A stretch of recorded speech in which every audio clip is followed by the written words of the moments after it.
about Christmas. Questions we've always wanted to ask about this special season, but for some reason never got around to asking.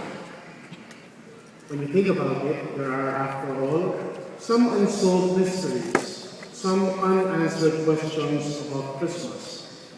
Mysteries and questions that only the grimmest Grinch and the most persistent party pooper among us will dare to ask.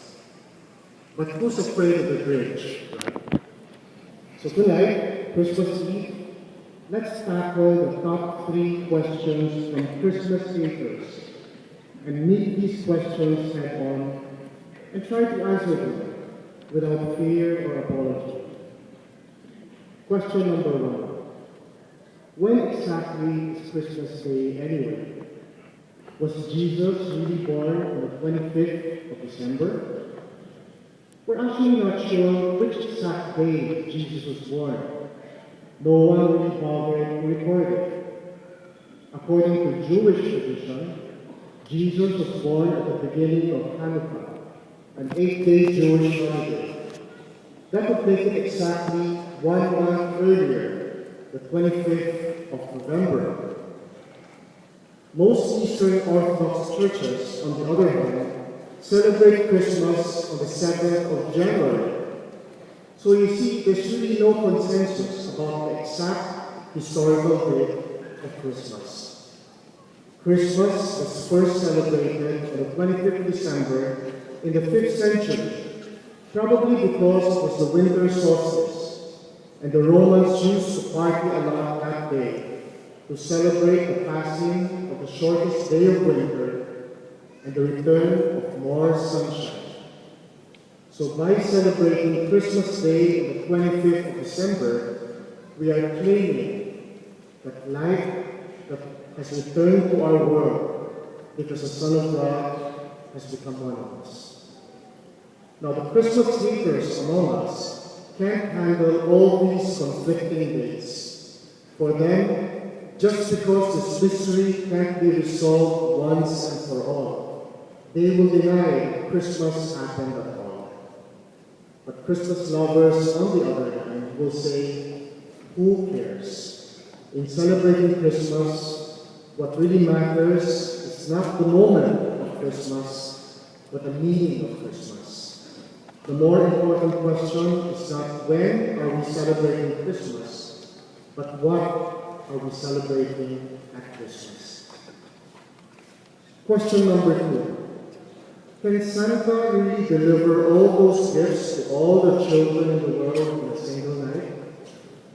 Since the 1850s, scientists have studied Santa's job description, and they've tried to figure out what it would take to get the job done.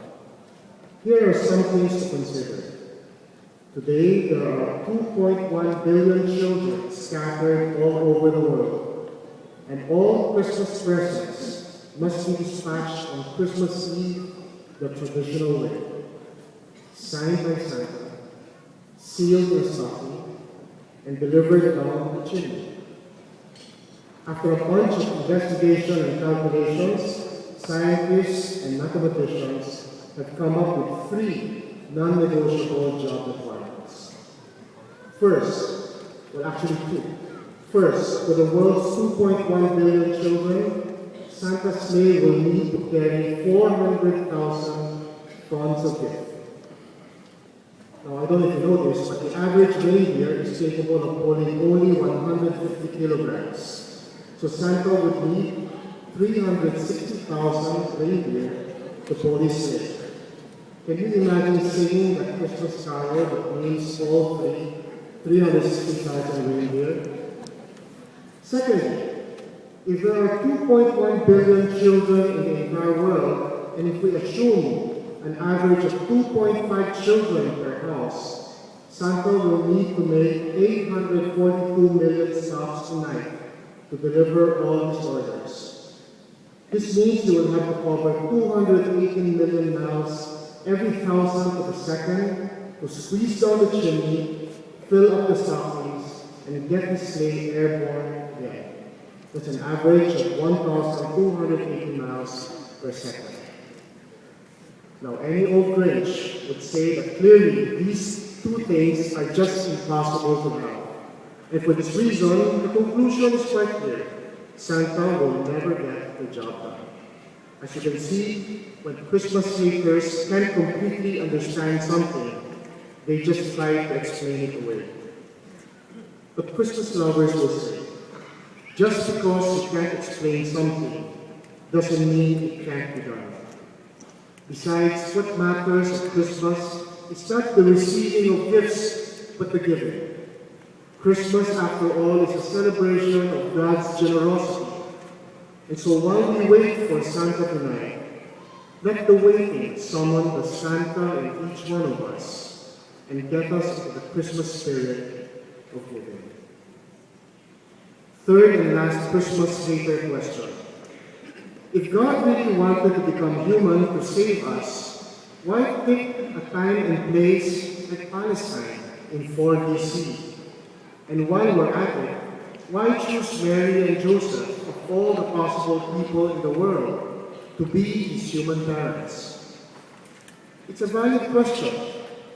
If the idea of the incarnation is to reach as many people as possible, the globalized, interconnected world of the 21st century makes a much more sensible choice. And what about his parents? A poor Jewish carpenter and his girlfriend, a pious little peasant girl, probably no more than 14 years old. You're kidding, right? Why not pick royalty like William and Kate? Or at the very least, Hollywood royalties like Brad and Angelina. After all, they've adopted a child from every possible race already. Also, God could easily have come up with his own reality TV versions of The Bachelor or The Bachelorette, if only to find the perfect couple and the perfect parents for his only son. So again, Christmas haters would say, the Christmas story is just implausible.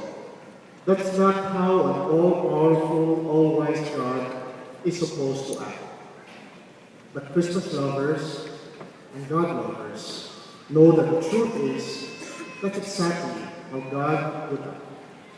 Ours as a God was an entirely different set of criteria for the things he does. Turning yourself into a baby in the first place doesn't sound like a promising start for a grand plan to save the world. Not to mention the ending. The same goes for all his other logistical decisions, like time, place, and parents for his son. But if there's one thing, my dear friends, that Christmas teaches us about God, it is this. His ways are not ours. God is absolute mystery. And if we know what's good for us, the last thing we should do is to try to keep him in some box, wrapped up like some nice Christmas package. The Christmas story gives us some clues on how God prefers to be treated.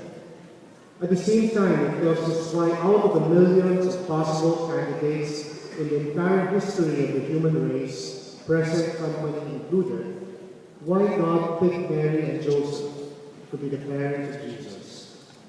The infancy narratives portray Mary and Joseph in a most telling way, revealing to us the very qualities that I suspect made God fall in love with them. These qualities have to do with how they responded to unresolved mysteries and unanswered questions in their lives, the very thing that Christmas haters seem quite allergic to. So how did they do it? Simply put, Joseph believed and Mary pondered. It's perfectly natural for Joseph to be upset when he found his girlfriend suddenly mysteriously pregnant. It's perfectly understandable for him to divorce her, even if he decided to do this quietly, to spare Mary from public scandal. But to believe some random angel in some strange dream, and to do exactly what the angel says, that is to take Mary as his wife, to be a father to her child, and risk becoming the laughing stock of the village, that's a different story. But that's exactly what Joseph did. Faced with mystery, with something he could not understand or explain, Joseph decided to believe and to follow his dreams, no matter how foolish they may have seemed. And what about Mary? Whenever she found herself before a mystery, she did not run away from it, or as we sometimes try to do, explain it away. She pondered these events: the visit of the shepherd, the gifts of the wise men, the words of the prophets. She kept all this and treasured them in her heart, with all the unanswered questions and unresolved mysteries. She made herself at home with the things that her head or her heart could not fully grasp, embracing the mysteries and surrendering to them. And isn't this what prayer is all about? To bring before God our often incomprehensible lives and equally incomprehensible selves, with all their uncertainty and questions, and to accept them despite all that we can't understand and explain about them. And so, dear friends, as we celebrate Christmas tonight, surrounded by the beaming faces of our families and friends, let us remember one important truth: that contrary to the claims of Grinches and Christmas makers, our world is not a world without mystery or question. Our world is profoundly immersed in mystery, full of things larger than ourselves and things beyond our reach. If this Christmas we should find ourselves face to face with some unanswered questions or unresolved mysteries in our lives, resist the temptation to run away. Resist the temptation to deny them or to explain them away. That is what Christmas haters do. They prefer to live in a world without enchantment. The only problem is that a disenchanted world is an impoverished world.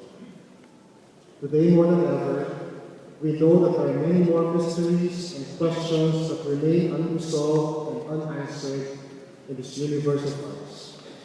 Ours is still a universe enchanted, still full of God's mystery. But let us remember what Mary and Joseph did. Confronted with things beyond them, they believed and pondered the mysteries. And our consolation is that thanks to Christmas, we know that absolute mystery, which is God, has a human face and wears a loving smile. And his name is Jesus. A blessed Christmas, everyone. In the Father, the Son, and the Holy Spirit. Amen.